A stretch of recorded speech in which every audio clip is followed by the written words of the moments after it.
You trust the nanny, you trust the camera, but what if something was watching, both of them? It was a Friday evening in late October when Mark and Angela Bennett decided to have their first date night in nearly 7 months.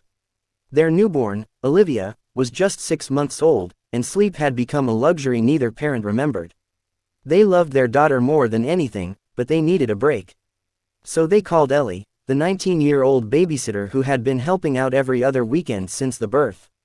Ellie was kind, attentive, and adored little Olivia. She'd babysat many times before without a hitch. That night, she arrived wearing a cozy hoodie, with her usual wide smile and a backpack full of snacks and homework.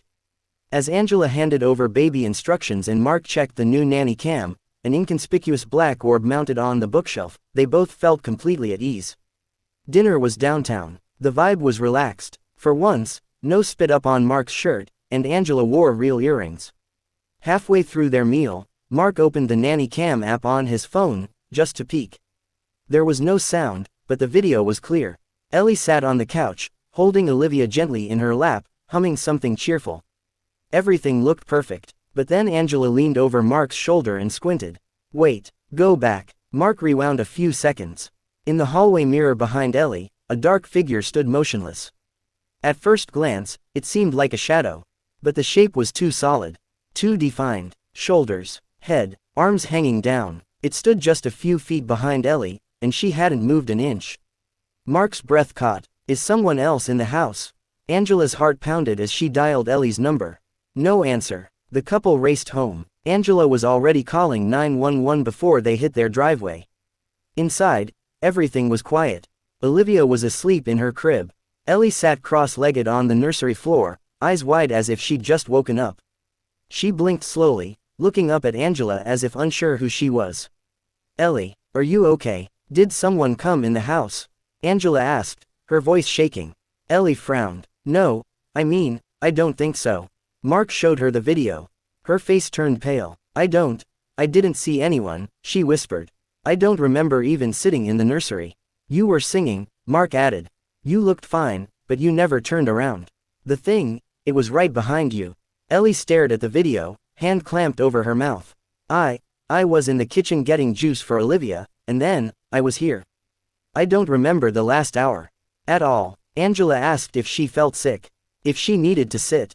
Ellie shook her head. I feel fine. Just confused. Like I lost time. The police arrived 20 minutes later, did a full sweep, and found nothing. No signs of forced entry. No footprints. Nothing on any other camera in the house. Just that one image, frozen in the mirror like a nightmare refusing to vanish. And Ellie, shaken to her core, swore she had no memory of anything in that missing hour. Over the next few days, strange things began to happen. The mirror, an antique Angela had inherited from her grandmother, started fogging up at night, even when the heat was off and the air was dry. One morning, Olivia's crib was moved 2 feet to the left. Another night, her baby monitor picked up faint humming. It wasn't Ellie's tune. It was slow, cold, and unfamiliar. Angela grew more paranoid. She combed through every second of the previous recordings. Every moment that Ellie was with Olivia. That was when she found something even more chilling. At exactly 9:34 p.m., the moment the shadow appeared in the mirror, Ellie blinked. But it wasn't natural. It was like a reset. Her head tilted slightly, and her smile froze, as if someone had pressed pause. And for 30 full seconds, she didn't move. At all. And then she resumed humming, as if nothing had happened. Angela turned off the camera and locked the nursery door that night. She didn't sleep. The next morning, Mark noticed tiny fingerprints on the nursery mirror. Smudges the size of a baby's hand. But Olivia couldn't stand yet. Ellie refused to come back. She told Angela she'd been having nightmares. Waking up at 9:34 p.m. exactly. Every night, sometimes with scratches on her arms she couldn't explain. And in the dreams, she said, she was watching Olivia, but something was watching her. 3 weeks later, after Olivia's christening, Angela finally took down the mirror. She wrapped it in an old blanket and put it in the garage. That night, the humming came back. Only this time, it wasn't through the monitor. It came from the baby's closet. Mark checked. Nothing there. But Olivia wouldn't stop crying. Angela had had enough. The next morning, she drove the mirror to the dump.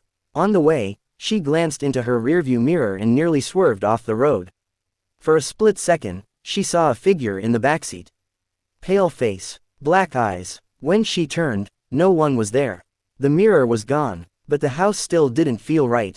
Ellie never spoke to them again. She moved to a different state a month later, citing mental health reasons.